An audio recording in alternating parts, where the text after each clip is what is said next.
Hi guys, Chris Dorry here. Today I'm going to take you through my top 50 power rankings, or should I say top 75 power rankings. And I'm going to go into a bit of detail in terms of why I rate players where I do and give a bit of that insight into the psychology of someone who's actually been tracking the draft for the last 12 years and really been following all those prospects. And before we jump in, I'll encourage you to like, subscribe and hit the notification bell for future updates, because I'd like to hit 500 subscribers by the end of the year. So let's do it, guys. Help me out. So to get us started, so number 1 and number 2, well, to me it's pretty clear cut. So Jamara and Logan. So it's a 1A, 1B situation. So you've got Jamara, who's the hardest to stop inside 50 of any junior I've ever seen in my 12 years following the junior ranks. And then you've got Logan, where looking at simply his rate of improvement, seeing how well his performed this year, Waffle Team of the Year, just dominating, leading the goal kicking for most of the year, well, is a pretty straightforward one there. And look, I wouldn't be surprised if Logan becomes the best in the draft, and with Jamara, I am taking a chance given I haven't seen him this year, but yeah, look, just projecting ahead, thinking about what I'd expect Jamara to have done this year, look, I give him the ever so slight edge, but it really is a 1A, 1B thing, and it could go either way, so I'd be extraordinarily happy with either because they've both got the upside to be a best on the list guy. Jamara could be the best key forward in the game. Logan could get pretty close too. I think Logan's a pretty safe top 5 key forward in the game once developed, and look, he could contend to be that number 1 guy too. But but Jamara slightly, I think, might have the higher ceiling if he happens to fulfill that. So next up, so in the next bracket down, so top 5 on list quality, so we've got Will Phillips, and for me he's a pretty clear one. He's just that lower risk, higher floor guy, so I'd feel pretty comfortable with that. Has the leadership credentials, performances last year through the finals, well, I think it's pretty straightforward, where he was playing on the same level of the likes of last year's top picks. He was better than Anderson, in my opinion, in last year's finals on the same team. I thought he was every bit as good as Sarong, every bit as good as Flanders. Only really Rowell upstaged him, but even then I thought Phillips really had that consistency of impact through the finals last year. So if I need a midfielder and I can't get Jamara or Logan, well, yeah, Will Phillips is definitely my guy. So whoever gets him, I think they've got a really good piece. So next up, so best 10 on list quality. Here we're getting into, there's a little bit more risk factor, but they've still got the ceilings to be among the real sort of top end players. So we've got Elijah Hollins, so why I don't have him quite higher and as high as some might have him. So there is the query, well, does he bounce back from his ACL? Will he become that full-time sort of midfielder? But certainly whether you've got him forward, midfield, outside, he's going to impact games. High possession, sort of high impact per possession type, so he'll be really good, assuming sort of all goes well with his body. So next up, we've got Riley Thilthorpe. So he's injury prone, had his groin issues. Is he a sure thing as a key forward? But I feel pretty confident in him nonetheless. Having seen what he did last year as a key forward, he looked good. This year he's played more ruck, again, still really impacted games, and he's doing it at Sandford League level. Has all the traits, he's still been growing, getting stronger. So he's someone where I prefer him as a key forward, but I'd happily give him those sort of relieving ruck minutes, where he can go in that 20% ruck, probably 80% forward for me. But yeah, look, if he doesn't work out as a key forward, well, it's pretty easy to put him in the ruck.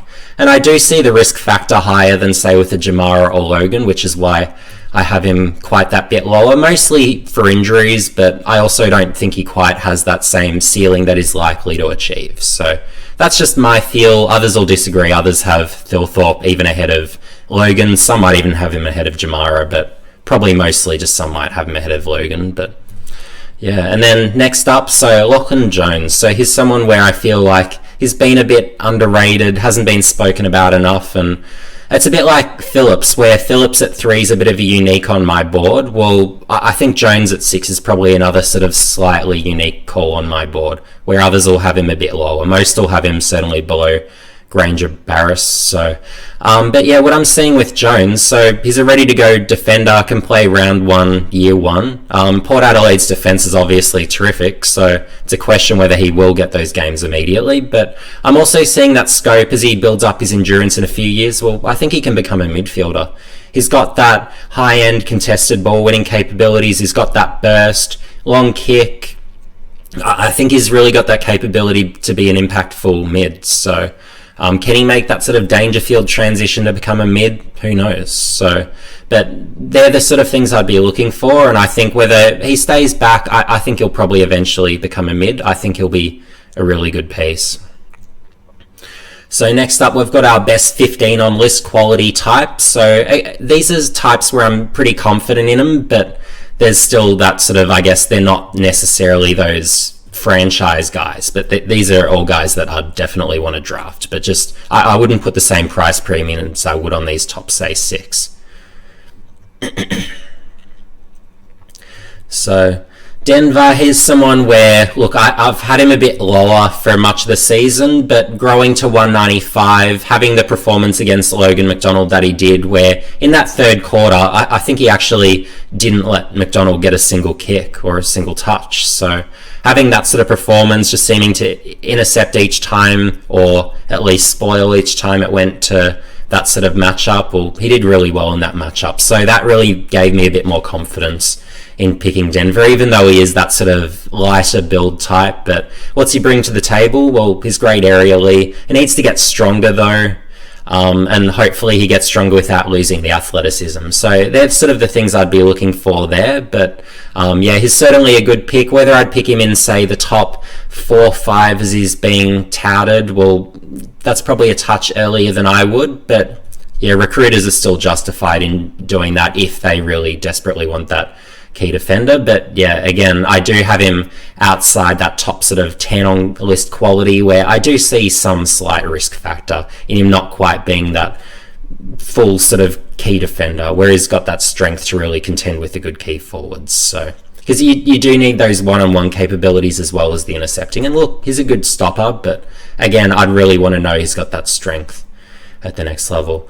So next up, and this is one that I really thought about for a long time, and as I've got here, well, I could have placed him 14th, 15th, 16th, but yeah, why I settled on having Reef at 8 was, well, he's 193 centimeters, has the athleticism. He killed it in the 20-meter sprint with the, I think it was 2.78, if I remember correctly. So he's obviously got that speed, but he's got the versatility, can play forward, mid, back. Hopefully he develops as a mid, but if he doesn't, well, you've got options at either end. He can take a mark, has the speed. So you've got a lot of options. And I've got here, I could have placed him 14th, 15th, 16th. So really with this whole group in this range, it's pretty even going for me, where I'd be comfortable with any of them. If I could get any 2 of these versus any 1, I would more than happily do it. So as an example, if you asked me, could I have 1 of Denver or 2 of these guys down the bottom of the list, let's say Berry and Powell, I would take certainly the 2, because I see this group as pretty even on quality. So I really wanted to make that point here, where it could go any number of ways, very even bracket for me. And I'd even say the same of Denver, where, look, although he's slightly the better of those potentially, but yeah, I still wouldn't give him that much extra value over this bracket personally, even though that is different to how the senior recruiters at clubs see it. So next up at number 9, and this is one I had trouble with, where is it Tanner, is it Finlay? I could go either way. So if I wanted that more inside guy who has got that goal kicking capability, he's got the ball use. So look, I went with Tanner at 9, even though it is off a smaller sample. And had the season gone ahead, yeah, maybe I would go McRae, but yeah. But I'd be pretty happy with either, and it really just depends on what I need. So, yeah, and at 10, well, McRae, the brother of Jack from the Dogs, well, I'm seeing him actually as more advanced, the same age, better skills. He can kick on both sides as well, which is key. But looking at Jack at the same age, well, he wasn't really on the radar a year out from being drafted. He wasn't that quality of prospect. It was really the second half of his season where he really kicked on and became that genuine, really top 5, top 6 prospect in his draft year, and maybe had the season gone ahead with Finlay, maybe that'd be the case, but how he sort of differs, I suppose, is that he's those 5 centimeters shorter, so not as tall as his brother, so may not quite have that same upside, even though he is a bit more advanced for the same age and stage. So I'd just sort of mark him down a little bit lower, but if he was those few centimeters taller and as tall as his brother, well, maybe I'd have him up in this sort of group up here. Maybe he'd be that 6th or 7th guy. So, but next up, Braden Campbell at number 11, so Sydney Academy. So he's someone where, just looking at his game, so he's got that impact per possession, best kick in the draft, has the speed, but I'm just not quite sure if he's going to play as a mid, will he find or win enough of it? That's my query. So certainly he'll have that impact, but I'd like to see that consistency of ball winning to really feel solid on that. And looking at his game, seeing just how incredible his kick is, seeing his speed, I actually think he'd probably be best suited off half-back. So I think that might be where he can maximise his game, really just get the ball in his hands, let him go to work.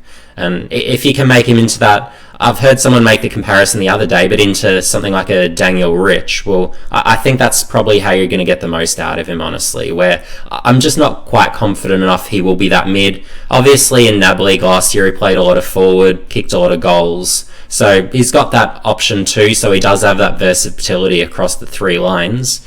But in saying that, look, I don't think he'll impact sort of as much as a forward. I don't think he'll kick that many goals as a forward. Yeah, he could probably kick his maybe one and a bit a game, but I think truly off half-back, just with the drive he can generate, he could be one of those top meters gained guys, but at an efficient rate, and really hit those meaningful targets, really allow those scores off turnovers. So yeah, I'd really be looking at Campbell personally out of defence. And Heath Chapman, he was one where I really struggled with, well, is he a key defender? Is he a medium defender? Just an awkward height at 193. So can he develop midfield craft? I've heard some people talk about maybe he could. Well, for me, that'd just be speculating. So look, I can't give him that credit yet. But yeah, how I'm seeing him is more of that sort of, I guess, tall to medium, just rebounding defender, where he's got the skills, he can provide the run, he can intercept. So yeah, maybe he can be that probably Grant Birchall type, where not quite a key defender, but he'll be a really good person to have back there. So he's one where I feel is a pretty safe selection, and I think he'll be a pretty solid get for whoever picks him up. So next up, Jack Carroll. So some people are speculating maybe he goes 2nd round, but for me that's just a bit low. So what is he? Is a late year birthday type. He's someone where I even considered having him as high as number 8. But he's that classy ball winner, has the evasion, and I think he's got the high ceiling because he's developed his contested ball winning to such a rate this year, late year birthday. When you've got that rate of improvement there with it, you've got the contested side, I think his game is going to translate beautifully to the next level. So I'd even say forget putting him off half-back on a wing, put him straight in the midfield. That's where he's going to go to work. He can be that Pendlebury style, not quite as tall. Don't think he'll be quite the same level of player, but I think he'll be a really good piece. And he can quite possibly be that number 2, number 3 midfielder for you in the long run. So I think he'll be a really good piece. So next up, Braden Cook at number 14. So again, I could have considered him higher, but just the sheer rate of growth, rate of improvement. Kicking is 2 goals a game this year. He's grown something like 7 centimetres in the last 12 or so months. So that's super. When you've got that rate of improvement, I think he's going to keep improving really rapidly. And I think his physical gains will come as well, where although he's reasonably athletic and moves quite well in game, and although he doesn't test that well, I think his athleticism will really kick along. Sort of now that he's grown, I think his body will sort of catch up a bit. And I think if we're looking at just a general forward in the long run, well, after Hollands, I think he's that next best guy. So that's sort of how I look at Cook. And he's someone where absolutely I'd be very, very comfortable taking him 1st round. And, well, I'd take him well within the top 15 personally. So next up, we've got Archie Perkins. So he's someone where I'm not sure about his best position. So can he win enough of it to be a mid? He's obviously got the run, kick, marking capabilities, and he's someone where it's a bit of a speculative call and it's against the grain, but I actually think he'd be best suited in defence, where as a mid, I'm not quite sure. As a forward, yeah, he can definitely do that and have an impact, but I think just the way he takes on the game, the way he uses it, he can mark so he can be an interceptor behind the ball. He's strong enough so he can develop those one-on-one capabilities. So yeah, I think across halfback, although it's a speculative call, I think that's how Archie Perkins can really be maximised for a team. So watch for that. So next up, and this is why I've gone, and this is why I'll have more than just 50 selections. So, and Jackson Hately won't be the only sort of, I guess, delisted player. I know he was a self-delisted guy and he'll just enter the preseason draft, go to Adelaide, pick one in the preseason draft. But for me, he's a round one ready, best 22 player. He's just a direct replacement for Brad Crouch. And if you're a super coach, AFL fantasy player, just lock him in. He's someone where, for GWS, he's barely got any games, hasn't had any minutes as an inside mid, but that's what he does. He's an inside mid, racks it up, can win the ball, and even on the outside he looks pretty good, and frankly could have got more opportunities, whether it's on a wing halfback for GWS this year, but look, for Adelaide, he's an inside mid, and he'll be one of Adelaide's very best. So he can probably be, like, you've got Sloan, you've got Crouch. Hately's probably that next best midfielder for Adelaide from this year, so watch for that. So next up, Joel Jeffrey, and again, this is why I had to extend, another reason why I had to extend out my draft rankings beyond the 50. So with Jeffrey, he's a Northern Territory zone player. Gold Coast will just add him before the draft. They don't need to use a pick on him. He just gets added straight to their list. So he's someone where, whether he's used as a forward, whether he's used in defence, is just a threat aerially, but then he combines it with class, he has that time and space. So, my opinion, I'd put him behind the ball, use him as an interceptor. I just think with those aerial capabilities, when you've got that sort of aerial capability, marking, put him behind the ball, let him intercept, that's where they're going to do their most damage. And yeah, and look, his kicking could be a bit better, and if that was better, I'd have him quite a bit higher on this list. But yeah, look, just with that class, time and space, I think he'll really cause problems in defence particularly, but if he's used as a forward equally, well, he'll be a good player too. So, because he's probably that, after, I'd say, Jamara, he's that next sort of best aerial threat in the draft. So that's my personal opinion, but I think it'd be hard to pick another guy if you've really seen a bit of Jeffrey. So next up, number 18, and I think Sam Berry's one of the most underrated in this draft. He's being spoken about as more of a second rounder. I think he's a legit end of first rounder. Maybe early second, depending on who else is on the board. But yeah, I think Berry's one of those really safe guys. He's very advanced, has all the contested components, tackling. And he's got that speed, he's got that run. I even like his skills. I know some people have spoken down his skills, but he'll lower his eyes, he'll hit the inside 50 targets. He played alongside Sarong last year. He was actually pretty close to Sarong's level, and looking back where he was sort of a year ago and where Sarong was at the same age, they were pretty comparable. So yeah, look, people are sleeping on Berry, and I think unfairly. And look, you can even play him as a forward a little bit if you need to, so he does give you those options. But yeah, I think genuine midfielder, I think he's year one ready. So yeah, don't sleep on Sam Berry, because I think he'll be one of the bargains of this draft.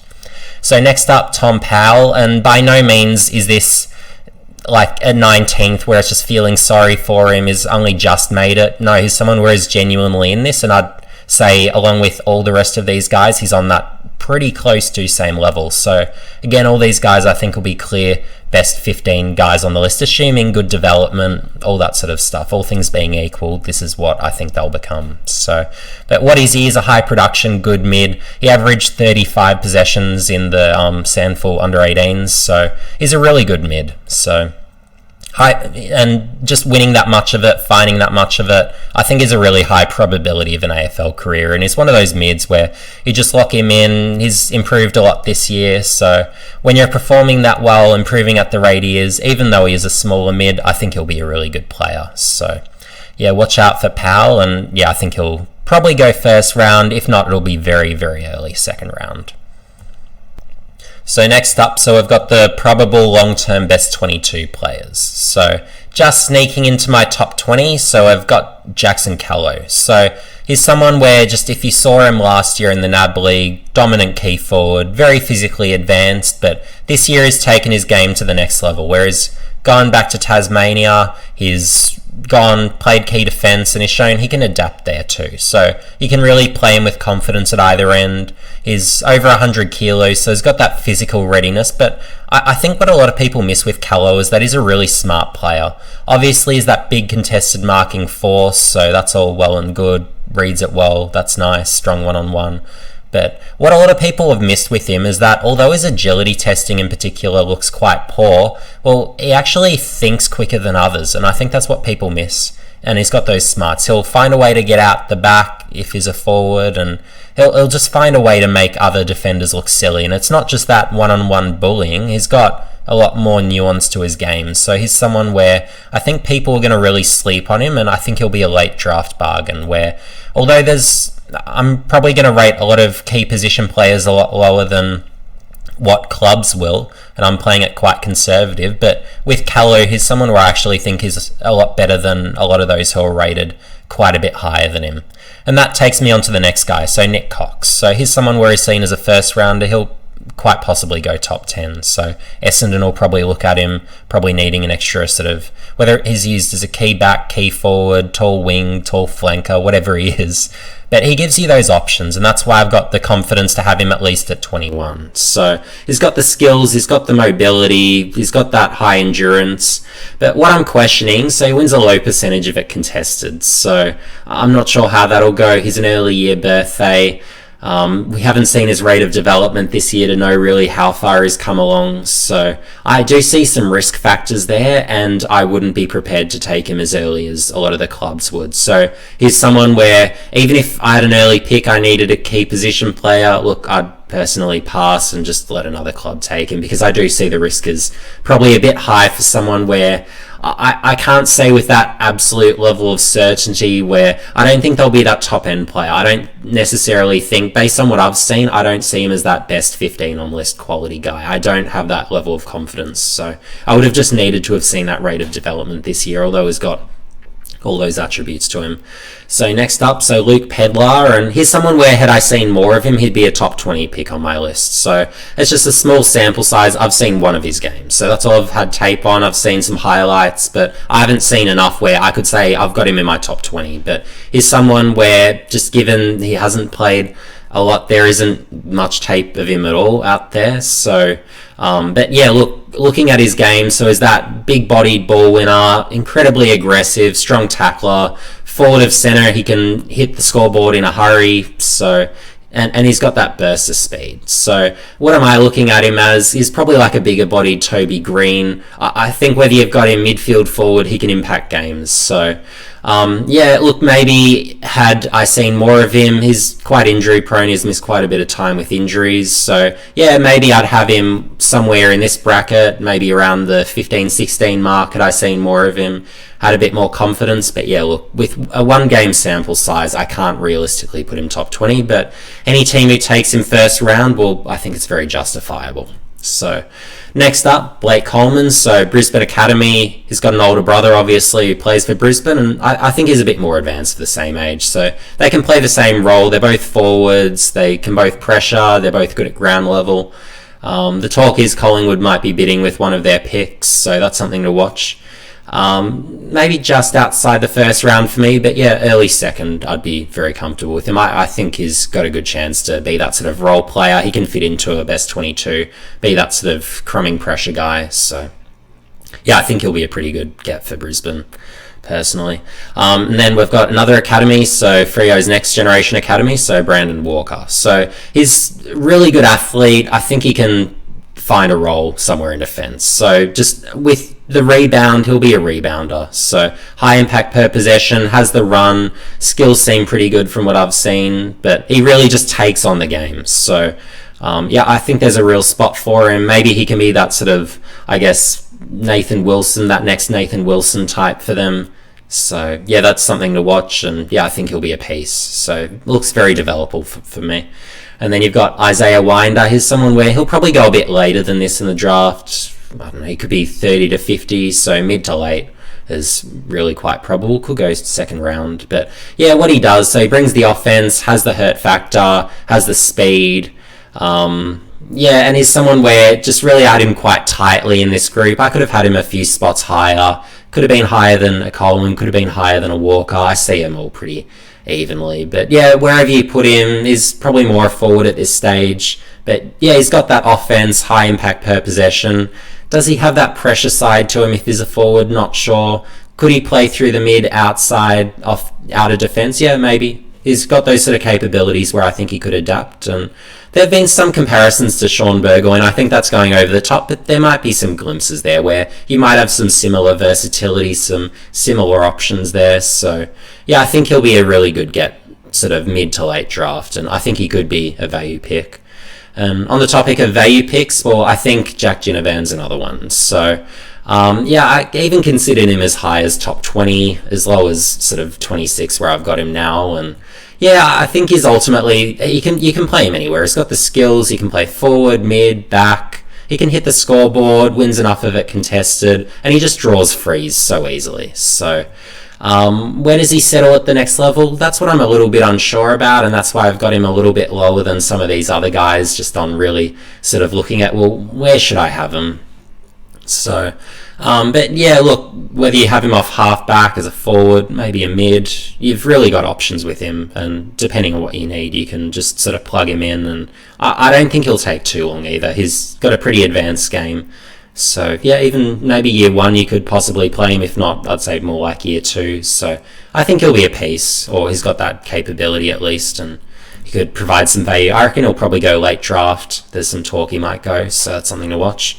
So next up, so Zach Reed. So here's another a bit like with Cox, where he's probably going top 10. Essendon will probably be looking at him. They need their tools. So and you've got the likes of Hooker, you've got Hurley. Well, they're both old. Hooker's 32. Hurley would be 30 by now. So yeah, they really need, I guess, that succession plan. So Zach Reed will possibly be looked at on that basis. So he can play key defence, he can play ruck. He has that leap to play ruck, but he reads it really nicely behind play. He can leap. He is really nice user of the ball. That's what he does really well. So, but he's that lighter body type. He actually reminds me of Lachlan Keefe, where Keefe is actually a pretty good ball user, but I'm just not quite sure what he becomes. Maybe he can be a little bit better than a Keefe. Hopefully he's more durable, but yeah, I don't see him as that necessarily high level guy. Maybe had I seen him this year, seen his rate of development, maybe I'd be a bit more confident. But yeah, just off what I've seen, look, I can't justify him any higher than this. And again, he's someone where I'd very much let another club take him, even if I need that key defender or a ruck for that matter.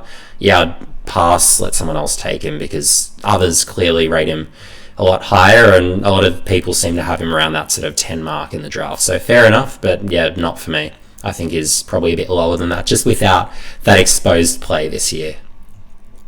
So next up, and this is a very controversial one, I've had a lot of Brisbane fans disagree strongly with me, but I'm going to stick to my guns. So Connor Ballenden. So he's been in the system, I reckon he's probably played for Brisbane for 4 years now, but he's been thrown around everywhere. He's been asked to play a lot of ruck, a lot of key forward. He's had a few games as a key defender, but for me, not enough. He really needs that stretch of games as a key defender. I'm seeing him as something like a Cale Hooker, where he can intercept, reads it really nicely behind the play, but he can also use the ball really well. So, and he's that 200 centimetre guy, 100 kilos thereabouts. So he'll need to develop that one-on-one strength, improve his body work, and Hooker was the exact same. That's why I make that comparison. But I think he's someone where you need to sit him down and say, look, you're a key defender for me now. Just stay there. This is what you're going to do. This is what you need to improve. And he's got enough attributes where, look, I think he's still got that scope to develop. So speculative call, but I'm happy to make it, because I think he's got that capability where, look, if someone gave him that opportunity, and you can take him as a rookie, no one else wants him, so you could absolutely do that, or you could take him with the last pick in the draft. So I thought even through the delisted free agency period, you could take him. And talking delisted free agents, well, 2 others that I loved, and this is why I'm going beyond 50 in my power rankings, not to shortchange anyone, because absolutely you want to see 50 draft age prospects in here at least. So yeah, Matt Kennedy and Marty Gleeson are 2 others where I thought hard done by. I've covered them in my previous videos, but what I'm looking at with Kennedy is probably that sort of 4th best mid. He has that contested ball winning. He'll get you 10 contested possessions a game, but he can rest forward, take a grab, hit the scoreboard. He's a piece for me. If you need another mid, if you need someone who's that bigger body, can rest forward, I think you can use him.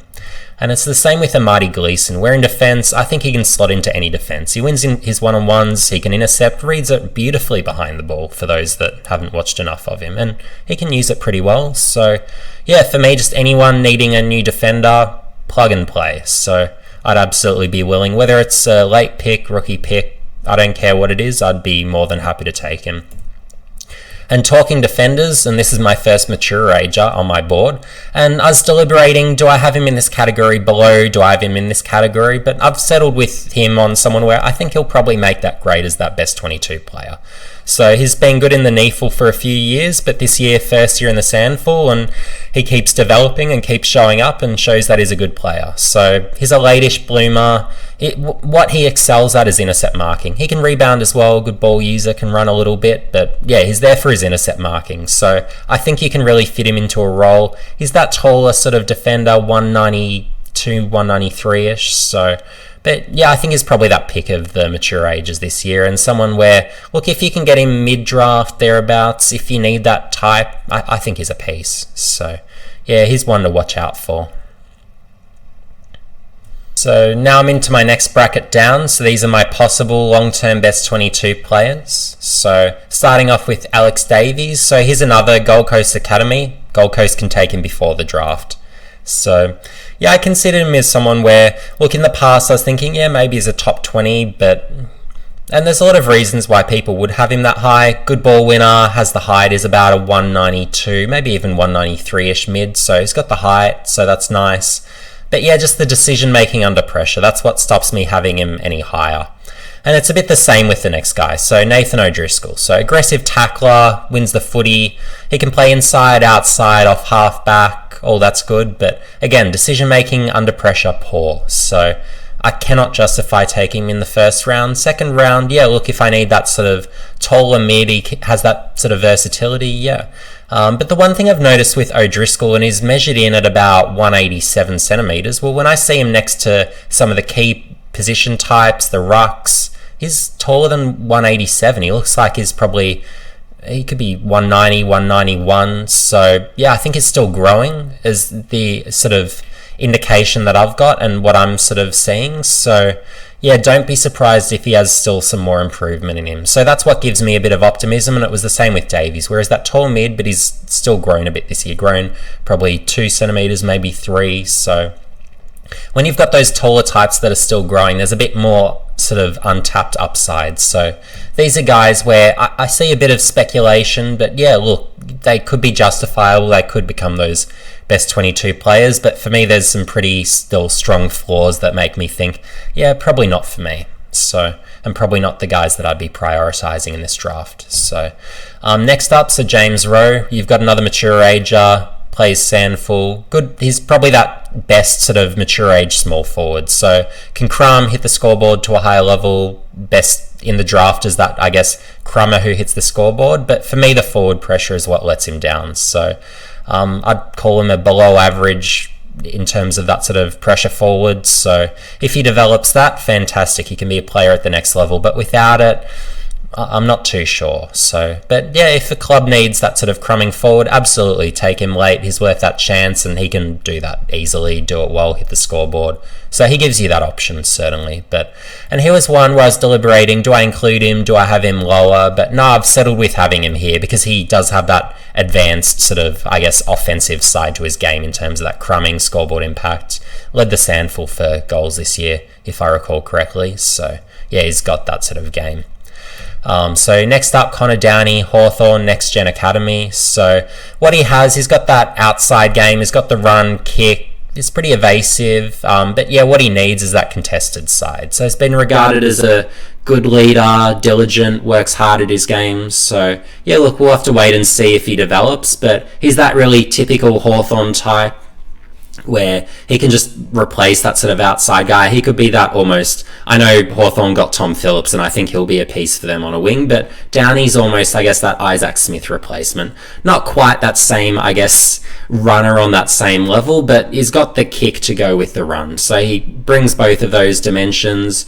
You could settle him whether it's on a wing, maybe off half back. He's got those weapons where he could be a piece, but just what holds me back is the contested side. If he had that, I'd have him the category above for sure, because he is that real sort of high impact per possession type. So next up, so you've got Maurice Rioli Jr. So he's someone where maybe he gets bid on late, maybe he doesn't, but he's someone I just like, where last year I didn't really see all that much that I was into, but seeing some of his Northern Territory stuff, seeing some of those games, he's really sold me actually. So he's got that forward pressure, he's got the ground level craft, he's good around goal, but just in terms of that forward pressure, the second, third efforts, I think that's pretty well at a best in draft level. Maybe you could say Coleman, maybe you could make a case for a few others, but I think Morris could be something like another Daniel Rioli for Richmond. Maybe not quite as refined as Soon, but I think he's probably got that ceiling where he could be that sort of similar piece. So I think he's someone Richmond definitely do need to take, and he's someone where Tigers fans should be pretty excited about what he can offer. So next up, we've got another mature ager, so Sam Fisher. So what's he do? He's got that contested side, finds enough of it, has the burst. He just moves really well. Ball use, I think, is pretty good too. So, but Sandover medalist is the waffles best. So absolutely, I'd be taking him. He's suitable to take late or rookie. So I'd be very comfortable with him, like his game. He's been good for a few years now. So he's someone where absolutely get on him if you need that pretty sort of immediate midfielder, I reckon. So next up, we've got Caleb Porter. He's someone where I've had him higher in the past, but for me, I just see a bit of an unclear best position. Is he really that genuine inside mid? How will he develop that contested game on that level he needs to? Is that sort of 190 centimetre-ish type? He can play forward, take a mark, long kick, good height, really good athlete for that height. So there's a lot to work with, but I just wonder, will he develop that contested ball winning on that level he really needs to be that really solid mid? So maybe he does, and if so, well, then is a category above. But there is that risk factor, so that's why these guys are slightly outside. So next, so you've got Xavier Mars. So what I'm seeing, so he's someone where he's got all the tools, has the speed, has the skills, he just needs to find enough of it.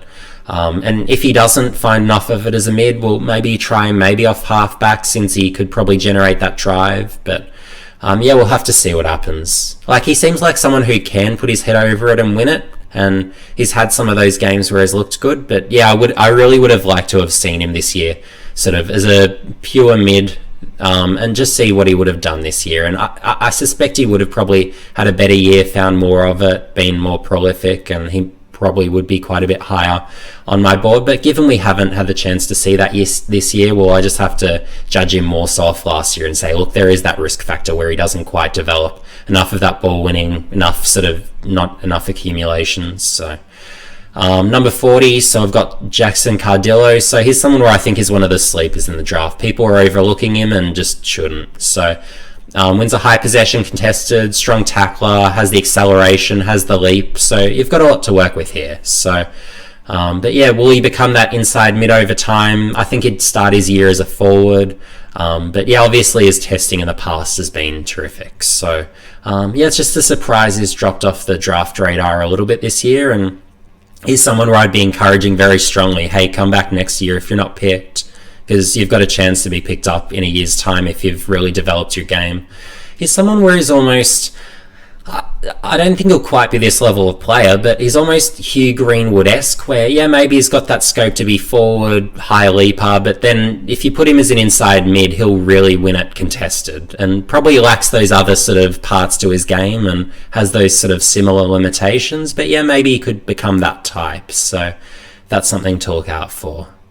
So next up, so Eddie Ford at 41. So he's someone where I know contributing on Big Footy, he's someone where he's a favourite on there, but I think he's probably more of a mid, maybe late draft pick, honestly. So it's just, why isn't he rated higher? It's more just consistency stuff. So if he had that consistency, yeah, maybe he'd be higher, and maybe this year maybe he would have proved that had he. And there was speculation he'd play more as a mid this year, so yeah, maybe. But yeah, he's got the tools, so that's why he's draftable. That's why he's on this list in this category. So he's got the leap, he's got the aerial marking, composure.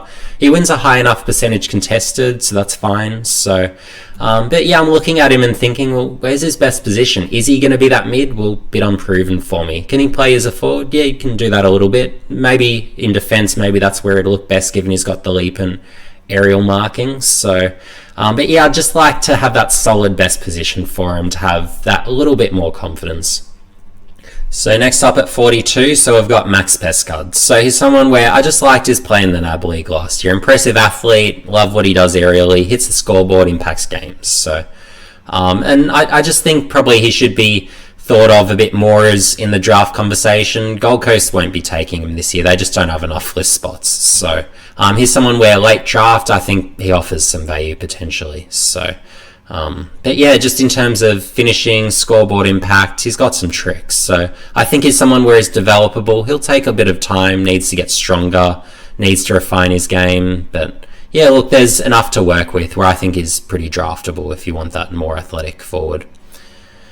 So next up, so Baldwin. So here, this is probably a bit of a risky take where, yeah, maybe you could take him earlier, maybe later. If not for the second ACL, I think he's a top 20 pick in this draft. But yeah, early bloomer on the short side for a key forward is about a 193-ish, if I recall correctly. But and look, maybe he would have played a bit more mid this year, but he's that real, I guess, genuine contested marking target. So yeah, so he's someone where maybe he'd be almost a bit of a maybe Jack Darling if all worked out well, but yeah, just with the 2 ACLs, will his body hold up? No one knows. So yeah, that's the risk factor there. So next up, so I've got Bailey Laurie. So he's someone where, yeah, he could possibly be a decent forward. He's got the speed, agility, crumbing, skills, forward pressure's pretty good. Could play some relieving minutes in the midfield. So maybe I'm being on the harsh side having him here, and this is the lower end of where I'd rate him. But yeah, look, he's a first round chance, sort of late first. If he doesn't go late first, then I think he goes early second. But yeah, just the consistency and contested side are probably the main queries for me. He can just have periods where he can be a bit quiet and lack influence. So yeah, I thought probably this is about where I'd rate him.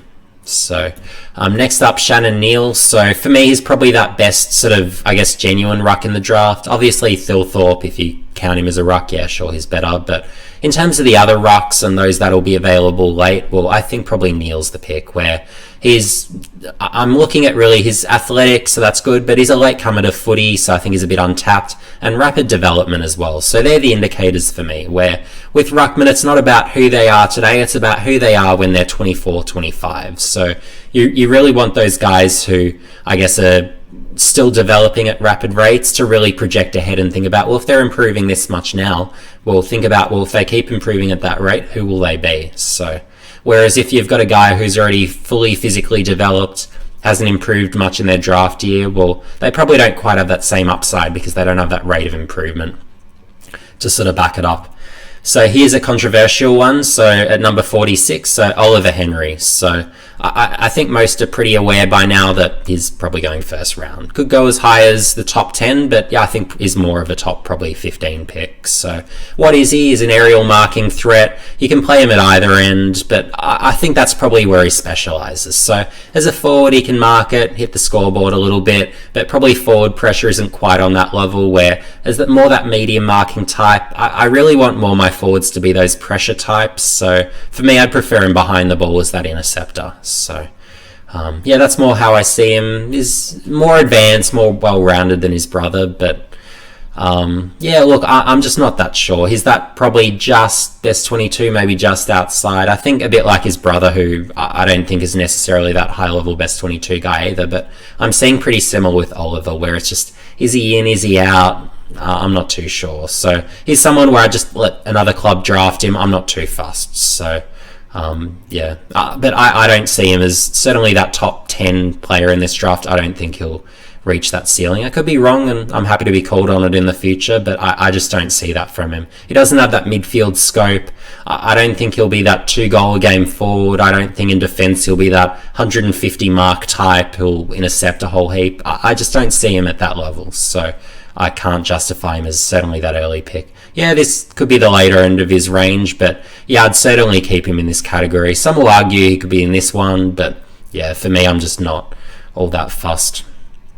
I'd let someone else take him. And saying true, look, he's got the contested side, tackling, distributes by hand. He's a tallish mid, but he hasn't really improved that much this year. His best game was actually last year, where he had his 40 and 10 game, 40 disposals, 10 tackles. He's had a consistent year, had a good year, can't argue with that, but yeah, it's just, does he have those weapons forward of centre? Can he play back? Can he play outside? For me, it's just a pure inside mid and more a pretty decent one, but not one where he's necessarily on that level where I could say he's that definite best 4 on list midfielder for a team. I'm just not quite sure is that. I think he'll be more that depth, maybe pushing for best 22, but probably for me just not quite there. So that's why I've got him where I do.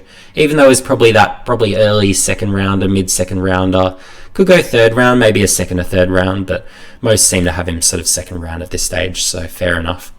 We'll see what happens there. So Noah Gowns, so he's another delisted type, and again, this is why I went beyond 50 on my draft board, because I'm not going to shortchange you on all the junior talents that really should be and deserve to be spoken about. So with Noah Gown, I think he got a rough ride with Essendon. Had the 2 years there. First year in the VFL, I thought he was outstanding, honestly. So he had the contested marking, scoreboard impact. I thought his ground level stuff was good and his forward pressure was good by all metrics. So yeah, I think he was really hard done by, and being that sort of stronger, more physically developed type, strong mark, reads it well. You could even try him as a key back if you're not sure he's going to be a key forward, but Essendon, for mine, just gave up on him too soon. So I think they've made a mistake there personally, and I think he really needs those 2 more years in the system to really determine, well, is he that best 22 player, or will he just not develop, and will he just be that sort of, I guess, good state leaguer? So I'd be willing to give him another chance, and he's not someone who's going to be relisted by Essendon, to my knowledge, so he's someone where if you've got a remaining rookie pick, I'd pick him with that last rookie pick particularly if you need a key forward, but if you need a key back, I'd even consider Gowns. So so next up, so I've got short-term best 22 for some teams. So I've got Jai Bolton, so he's someone where he's in his late 20s, heading towards 30, but he's someone where any of the last probably 5 years, any club could have picked him up and he'd be a good mid. So plays inside, outside. He's more of an inside, but you can play him outside. But yeah, just instant best 22 fit. St Kilda, West Coast, Carlton. They're the clubs I identified where they could use him. He's just a lock and load, put him in. To me, is clear best 22. So next up, we've got short-term best 22 players. So these are guys who, for some teams, can be short-term best 22. So we look at a Jai Bolton. So he's 28 now, turns 29 in March. So he's a fit for some teams. Some teams probably won't be all that keen based on his age. That's fair enough. But I do see this definitely as a blind spot within AFL clubs and recruiting circles, where anyone probably 25 over, thereabouts, it's just a blind spot. There's guys who at that age who are your clear best 22 players. And I would have said the same of a Hayden Sloth a few years ago. I would have said the same of a Mitch Grigg a few years ago. But Jai Bolton's still got it, and I think he still probably wants to make it onto an AFL list. So his best is an inside mid, but can play outside, so he does give you those options. And for a St Kilda, West Coast or Carlton, well, absolutely he'd be an instant fit. So just natural fit, he improves the midfield. So I'd absolutely, and I'd just use a rookie pick to take him, where there's probably not going to be that competition. So take him as a rookie, you got him. So and I think he's pretty playable. So next up, so Majak Daw, he's a speculative one. Not everyone's going to like it, but in 2018, he was a star key defender, one of the best in the comp that year, after he made that switch from being a forward. So, and this year, well, what happened with him? Well, he was used forward, a little bit ruck. The usage was silly. We haven't seen him again as a key defender, but to rule out his possibility of being a good key defender again, well, we actually need to see him played in defence. So, for a Western Bulldogs, for a West Coast, I think it's worth a short-term chance personally, where You've got a Bulldogs where you've got a Keith. Well, he's more of an interceptor, and it's a bit the same with the West Coast where you've got a McGovern, you've got a Barras. Well, you really want someone who can just be more of that shut-down key defender, take the opposition's best key forward every week. So that's what I'm liking with a Mad Jackdaw. So, and in those sort of situations where you're sort of contending, you want to be top 4, I think he can add value over the short term. So, and that's why I've got these guys here. They're short-term value guys. I think this is probably where they should be valued in relation to the rest of the draft. So, and this is why I go to 75 in this, because you've got so many of these types where I think they do still present value for teams. So Lewis Jetta, underutilised by West Coast this year. For a Brisbane or Melbourne, if you need that outside speed, he can be a fit. Shane Savage, well, for a GWS or Essendon, if you need that drive from defence, as both those teams do, he's a straightforward best 22 player, nothing else to it. Has the kick, generates the drive, provides some run, they need it. After all those sort of losses out of defence and all those sort of, I guess, guys who can generate that rebound. So next up, so Matthew Scharenberg, so he lacks durability, but he's a leader, high-level interceptor. When he's played at AFL level, he's actually played pretty well. So I think he'd be a fit for Adelaide. And look, if you get him healthy, he can improve one-on-one. I think his kicking would become more of a weapon if you really give him those games. So I think just as that bargain basement, pick him up as a rookie. He can provide some value, and I think he'll surprise some people if he does get that chance, if his body holds up, which is always the thing. So next up, so John Marsh. So he once played for Collingwood and he was quite a good key defender. Obviously went home and then he came back. St Kilda picked him up. And for St Kilda, particularly this year, I've just found they've just been moving him around everywhere, playing him out of position. He's a key defender. That's where you need to put him. Elite athlete. He can be a Sam Frost type. Where is that level of athlete? If not, maybe even a little better of an athlete. So, but he'd fit a Fremantle, Melbourne, GWS, any of those teams for me could add him in defence. And again, you can just get him as a rookie. There's probably not going to be that competition for him. But if you want that role player, I think he can play that role. So next up, so Jasper Pittard. So prone to blunders, that's the disclaimer. Everyone knows that. But he can generate meaningful drive, and he is that good leader and clubman. So for an Essendon, if you're looking to develop that culture, I know Essendon fans won't like hearing it, but I do see him as a fit for Essendon over the short term as that 1 to 2 year rental as you develop those other defenders. But I think it's probably a better option than just throwing guys who just aren't ready, aren't good enough to the Wolves, where at least you've got that sort of option in a Pittard. So next up, so Birchall. So he's on his last legs, but he's still able. So he'd fit a GWS. He'll be redrafted, but he's someone where with a late pick, yeah, I could definitely justify taking him. Okay, so next we're on to the best of the rest. So these are guys where I still believe they're draftable, and as probably your late and rookies, if all my other guys are gone, I'd be willing to take these guys. And these guys are developable, and I think they're worth drafting, but they just might not be the top of my list to draft. So first up, so you've got Tyler Brockman. So he's someone where he played in the Waffle Under-18s Grand Final. I would have liked to have seen him do more, and I would have liked to have seen more impact, and I'd also like to have seen him play more forward this year. Had I seen those things, I'd probably have him higher, but in terms of the tools, well, he's got it. He's got the speed, brings the forward pressure, damaging player, has the tools to be a good forward. So high impact per possession. So I think he can be that piece. And as that sort of, I guess, speedy, high pressure, ground level forward, he's got some game. And I do believe he's developable if he puts in the work. So yeah, in the right situation, yeah, I think he's got some scope. So next up, Logan Young. So 191 centimetre mid, high possession, contested ball winner, strong tackler, stoppage specialist. What he's missing is not a quick mid. Can he play anywhere else? Not sure. I'd like to see him maybe add some more scope forward of centre, maybe develop that sort of marking game as well. But yeah, certainly at what he does, he's very good. He's got the numbers behind him, had a good year, developed well. So he's that good tall mid, but I would like to see a bit more sort of to his game to rate him higher.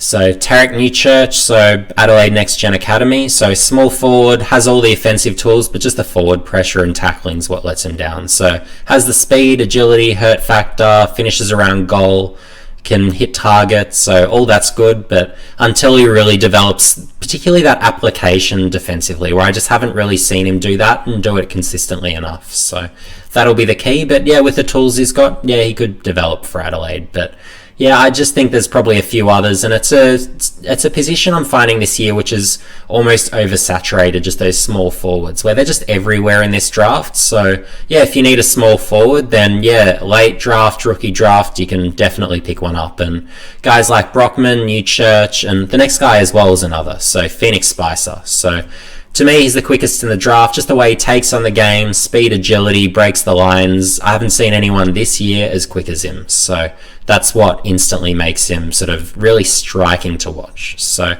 plays an instinctive brand of footy, excellent at ground level, so he's got that scope, but he's a smaller type. I haven't really seen him forward. I've more seen him up the ground as that runner, breaking lines. But yeah, what intrigues me being that really smaller type is if he can become that pressure forward. If he can, maybe that's the role for him, because he does have the speed, he has the ground level craft. So that's what maybe makes me think, yeah, maybe he could be a piece. So absolutely, he deserves credit and to be spoken about as a potential late or rookie pick. So Connor Stone, so he's been spoken up as a first rounder, and yeah, he could go top 15 potentially. So a few clubs looking at him, but yeah, he's someone where, again, like a lot of the others I've spoken about, he's someone, and I'd say this with absolute conviction, he's someone I would let someone else take. So yeah, is in 2019 on debut he got 5 goals, so that was nice. Obviously on an incredibly overpowered Oakley team, to say the least. But yeah, look, he kicks some goals, pops up, has some moments. But yeah, as I've got here, this is the key takeaway and why I cannot regard him as a first rounder. Just his turning circle. He moves like an old station wagon. So I don't mean that to be offensive, but just like he'll just turn around in a circle. Like it's just, he'll go around in circles, and it's just, he can't change direction all that easily. I know his agility testing looked alright, but gee, in game, no. Just no.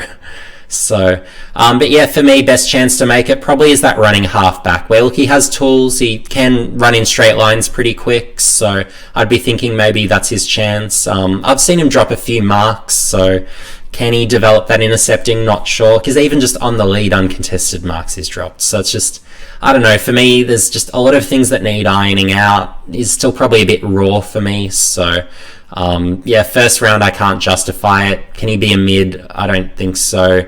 And as a forward, yeah, I don't think he'll quite be good enough. Where is he going to apply that pressure to a standard where I'd want that as a forward? Is he going to hit the scoreboard enough or as consistently enough?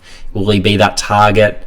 For me, just, yeah, not quite. Where high impact per possession, that's nice, but doesn't quite have the production behind him, so to really justify, particularly that early pick. So yeah, for me, I have him quite a bit lower. So Xavier Robbins, so I actually quite like his play. So had a really good year this year, good defender, has the skills, moves well, intercepts, has the performances on the board, but concerned, so doesn't win a high enough percentage contested. If he did, I'd rate him higher. But yeah, and I had him sort of Robbins, Stevens, who do I rate higher? Just seeing Robbins this year, obviously, in SA do so well in the under-18s, just play such a consistent year, play so well, have the performances. Yeah, for me, ever so slightly, but Stevens I like too. His tall is about a 192, has the rebounding capabilities, has the kick speed, can intercept, win his own ball, and can win it contested, importantly. So, but he's that sort of in-between positions. Is he quite a key defender? Probably not. Has to be that probably more tall rebounding type, and yeah, maybe he can develop that.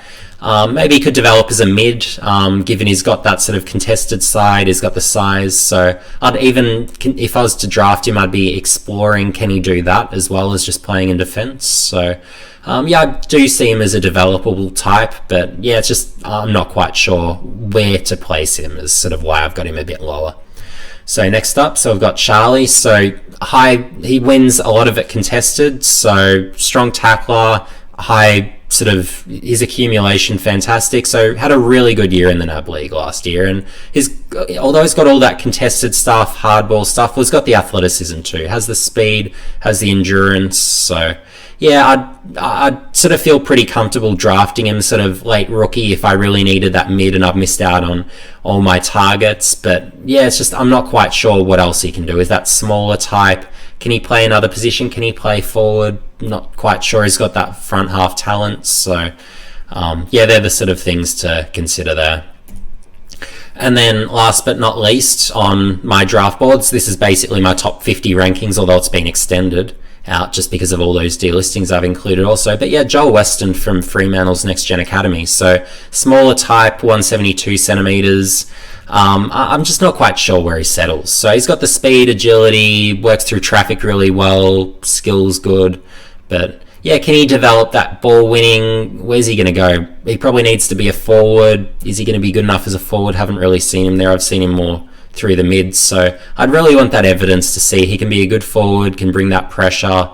And then, yeah, look, maybe as a piece. So, and then some guys I would have liked to have seen this year, and maybe had I seen them, then maybe they'd feature on this draft board. So Jai Newcomb from Gippsland, so just untried. Didn't get an opportunity, obviously, because we didn't get a season. So he was an overager this year, turns 20 next year. So he's someone where really a VFL side needs to pick him up next year. But yeah, he seems to, from what I understand, he's got the size, he's got that sort of, I guess, burst of speed. So yeah, he could have been a piece, and all the reports that I got were really positive. So he's someone where he's that sort of that name to at least be aware of. So yeah, and then the other one as well, so Corey Preston. So he's another one where just sort of hearing about him over the preseason, there was some talk that as a forward, maybe even as a mid, that he's developable and that he'd be pretty draftable. And yeah, look, he's someone where he's believed to be in the draft mix, maybe late or rookie. Doesn't mean he's getting picked, but he'd be considered potentially depending on how things work out. And yeah, so there's some players, I guess, in addition to be aware of. I'm thinking probably Newcomb from what I was hearing. Had I seen him this year, I think he would have firmly featured. But of course, having not seen him, haven't even seen a shred of footage of him. So I'm just going off word of mouth and hearing things. So I obviously can't on that basis include him on my draft board. So here I've got my next 10. So these are guys that, although they're not really in my top 50, they're guys I wanted to acknowledge nonetheless, as just particularly given that we're going to have less guys drafted this year, we've seen less players, so I really want to get some names out there ultimately, just in the spirit of the draft. So yeah, so we've got Alec Waterman. He's someone where he was actually a previously West Coast listed father-son pick, so son of Chris, and his brother Jake obviously still plays for West Coast. So he's smaller at sort of 182-ish. He's quite strongly built, probably around 88, 89 kilos thereabouts, so very powerful. He's played as a forward this year, led the waffle in goal kicking. Second half of the season, he really kicked on and hit the scoreboard like crazy, but he could possibly have some scope to play midfield as well, having done a bit of that as a junior. So maybe he could play those, I guess, relieving midfield minutes here or there. But yeah, why I don't have him quite inside that, I guess you could call it top 65, is I'm just not sure of his forward pressure. Where over his last 6, 7, whatever number of games, well, he averaged less than a tackle a game. So for me, that's a bit of a concern. Not sure of his forward pressure or commitment to that side of the game, even though obviously offensively is that sort of real weapon and that almost go-to, I guess, smaller target, I suppose, inside 50. So yeah, that's what probably holds me off. But yeah, I think he's draftable. Maybe a West Coast look at him, maybe late or as a rookie. So yeah, so next up, Oliver Davis. So he's someone where terrific in the NAB League last year for Tasmania, stepped it up again in the TSL this year, has the performances on the board. He would have been top 10 in disposals, contested possessions this year, probably led the competition in tackles. So yeah, he's absolutely someone where he's got the performances on the board. But in looking at Davis, the things I think about are, well, where else can he play? Can he play forward? Can he play back? Not too sure. And then, well, how does he impact games? What are his X factors? So someone where he can win it, he can tackle, all that's nice, he can rack it up, but he's not really impacting games enough. So for me, he features just outside my list as one of those types where, although he'll be a productive mid, I'm not quite sure he's necessarily that best 22 mid, because he's just lacking those, I guess, few extra dimensions to his game to really, I guess, stand out. So So he definitely fits into that best of the rest category for me. And yeah, maybe late or rookie gets a chance, but that's more he's in the mix rather than a certain pick, I would have thought. Josh Treaty, so he's someone where I'm thinking, yeah, maybe as a key forward. He's obviously been a dominant key forward looking at what he was doing last year. Just that big, strong, contested marking target, has that down. From all reports, works hard at his game, good leader, and is a really long, powerful kick as well. So, yeah, maybe as someone, if clubs don't think he'll be good enough as a key forward, we'll absolutely switch him back, make him a key defender, just like a Jackson Callow, and then maybe that makes him suddenly draftable. So, yeah, he's someone where if I had a rookie pick, I needed a key position player, those guys that are off my board aren't there, yeah, I'd consider him. And he's someone where I'd be absolutely saying, look, if you're not drafted, come back, become a key defender if clubs are saying, no, you're not good enough as a key forward, because, yeah, you've got some scope. So that's what I'd be thinking, because he's got the strength, he's got the contested marking, he should be able to intercept pretty well in theory. So, yeah, I think that could be a possible spot for him. So Henry Smith, he's a ruckman, can play key forward as well, but at 204 centimetres, he's more of a ruck. He's really strong contested mark, so that's what makes him draftable for me, where he's that real sort of marking threat. That's sort of where he sort of separates himself a bit. So you've got that sort of foundation to build from, but he's just not all that athletic. So, yeah, it's just sort of, yeah, will he develop enough? We just have to see who he is sort of 6 years from now. But yeah, put him in a program, take him as a rookie, he could be suitable. So next up, Saxon Crozier. So tall outside mid. What appeals to me is he's grown a little bit this year. He's probably grown his 5 centimetres. He's put on some weight. So all those things are positives. But he's a good kick, covers the ground well. So he's one of those outside types where I can't complain, but he just lacks that contested side to his game to really feel like, yeah, he deserves to be in that sort of top 50 or whatever range. So yeah, he's someone where I'd sort of say, yeah, someone should take him for sure if Brisbane don't. So yeah, so next up, Jake Bowie. So I've got a smaller type. He can play a little bit anywhere. I'm just not quite sure of his best position though. He has the speed, agility, forward pressure pretty good. You hope he can become a small forward. If he can, then he justifies himself and he can be a good pick. But yeah, he's just played more up the field. I'm just not quite sure if he will be that, I guess, best option as a small forward. I'm seeing a few more with more dedicated forward talent. Not sure that Bowie necessarily has as much upside or scope to really, I guess, improve that much more from where he's at. But yeah, he's a good little player who, yeah, is definitely worth drafting, and I think he'll probably go second round would be my guess, maybe third, but we'll see what happens there.